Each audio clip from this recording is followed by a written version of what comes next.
ദൈവ തിരുനാമം മഹത്വപ്പെടുമാറാകട്ടെ. കർത്താവിനാൽ അനുഗ്രഹിക്കപ്പെട്ട ദൈവജനമേ, പരിശുദ്ധ നോമ്പിൽ കൂടെ നാം യാത്ര ചെയ്യുകയാണ്.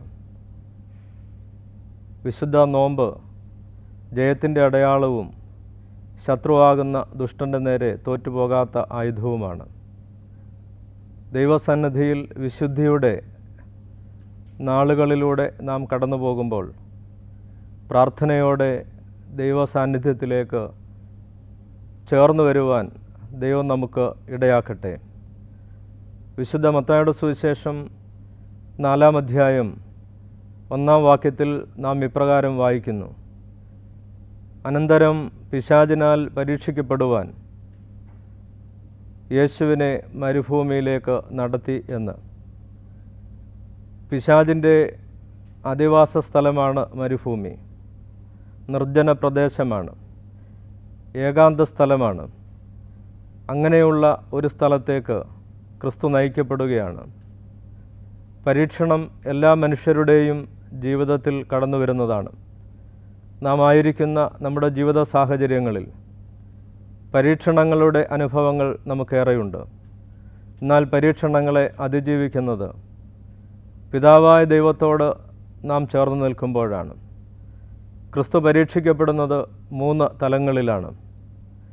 ഒന്നാമതായി യേശുക്രിസ്തു പരീക്ഷിക്കപ്പെടുന്നത് മരുഭൂമിയിൽ 40 ദിനരാത്രങ്ങൾ പ്രാർത്ഥനയോടും ഉപവാസത്തോടും കഴിച്ചുകൂട്ടിയ ക്രിസ്തു വിശപ്പിൻ്റെ തീവ്രമായ അനുഭവത്തിലാണ് കടന്നു വരുന്നത്. അവിടെ സാത്താൻ യേശുവിനോട് പറയുന്നത് ഈ കല്ലുകൾ അപ്പമായി തീരുവാൻ കൽപ്പിക്കുക എന്നാണ്. യേശുതമ്പുരാൻ ഈ സാഹചര്യത്തെ നേരിടുന്നത് തിരുവചനത്തിൽ നിന്ന് ഉദ്ധരിച്ചുകൊണ്ടാണ്. മനുഷ്യൻ അപ്പം കൊണ്ട് മാത്രമല്ല ദൈവത്തിൻ്റെ വചനം കൊണ്ടും ജീവിക്കുന്നു എന്ന ഓർമ്മപ്പെടുത്തൽ യേശുതമ്പുരാൻ ഇവിടെ നൽകുകയാണ്. വിശപ്പിൻ്റെ വിളി എല്ലാവർക്കുമുള്ളതാണ്. മനുഷ്യനെ സംബന്ധിച്ചിടത്തോളം അവൻ്റെ ഭക്ഷണവും അവൻ്റെ വസ്ത്രവും അവൻ്റെ ജീവിത സാഹചര്യങ്ങളും ഏറെ പ്രധാനപ്പെട്ടതാണ്. അവിടെ നേരിടേണ്ടി വരുന്ന പരീക്ഷണങ്ങളും പ്രലോഭനങ്ങളും ദൈവത്തിൽ ആശ്രയിച്ച് അതിജീവിക്കുവാൻ നമുക്ക് കഴിയണം. രണ്ടാമത് പരീക്ഷിക്കപ്പെടുന്നത് യേശുവിനെ ദേവാലയത്തിൻ്റെ ഗോപുരത്തിലേക്ക് കൂട്ടിക്കൊണ്ടുപോവുകയാണ്. ആ ദേവാലയ ഗോപുരത്തിൽ നിന്ന് താഴേക്ക് ചാടുവാൻ പിശാച് ആവശ്യപ്പെടുന്നുണ്ട്. ദൂതന്മാർ നിന്നെ അവരുടെ കൈകളിൽ താങ്ങിക്കൊള്ളുമെന്ന് ഓർമ്മപ്പെടുത്തുകയും ചെയ്യുന്നുണ്ട്. എന്നാൽ യേശു അവിടെ തിരുവചനത്തിൽ നിന്ന് ഉദ്ധരിച്ചുകൊണ്ട് നിന്റെ ദൈവമായ കർത്താവിനെ പരീക്ഷിക്കരുത് എന്ന് തിരുവചനം ഓർമ്മപ്പെടുത്തുന്നു.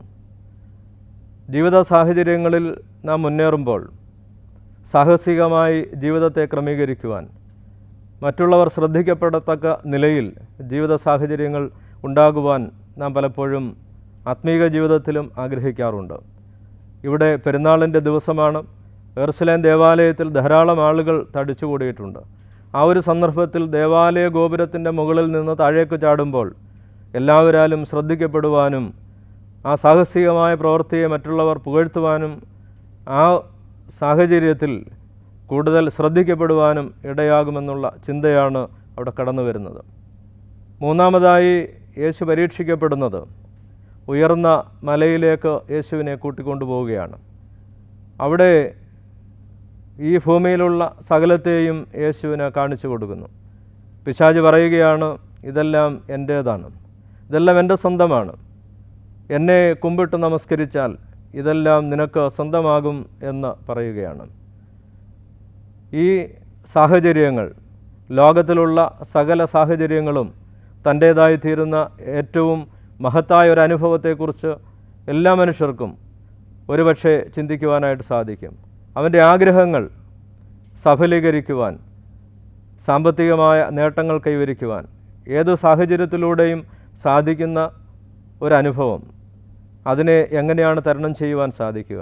തീർച്ചയായിട്ടും തിരുവചനത്തിൽ നിന്ന് ദൈവികമായ അനുഭവങ്ങളിലൂടെ ദൈവമായ കർത്താവിനെ മാത്രമേ കുമ്പിട്ട് നമസ്കരിക്കാവൂ, ആരാധിക്കാവൂ എന്ന് യേശുതമ്പുരാൻ ഓർമ്മപ്പെടുത്തുമ്പോൾ നമ്മുടെ ജീവിതത്തിലും ഇത്തരത്തിലുള്ള പ്രലോഭനങ്ങളിലൂടെ വിശുദ്ധ യോഹന്നാൻ ശ്ലീഹ ഓർപ്പിക്കുന്നത് പോലെ ജഡമോഹം, കൺമോഹം, ജീവനത്തിൻ്റെ പ്രതാപം ഇതെല്ലാം ജീവിതത്തിൽ കടന്നു വരുമ്പോൾ അതിനെ ദൈവാശ്രയത്തോടെ അതിജീവിക്കുവാൻ ദൈവം സഹായിക്കട്ടെ.